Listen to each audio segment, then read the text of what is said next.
si Fernan Gulapa sa Sunday Guwapo. Super DZWB Last Report. Nako, sunog na naman ni Re. Ito'y sa Caloocan. Rod Vega, pasok Rod.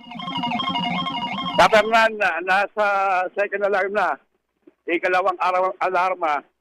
Itong sunog na nangyayari ngayon dito sa may bahagi ng Barrio Pasita sa Caloocan City. Ito ay naglalagwag na itong apoy. Ang impormasyon sa atin ay warehouse to, no? Warehouse sa mga oras na to. Kung ikay nandito sa may EDSA, ay tanaw na tanaw mo yung nangangalit na apoy sa mga oras na ito.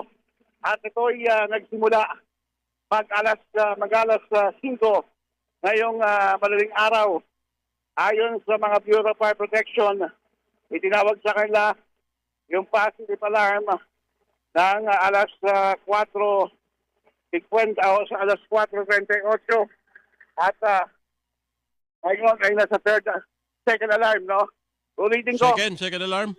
Second alarm. Ito ay warehouse, bodega.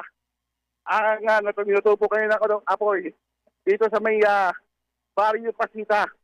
Kung ikaw ay, kaya mo na, medyo hinihinga lang ako. Oo nga, hinga ka muna ng Kung ikaw konti. nandito sa may EDSA, Hinga muna ng konti.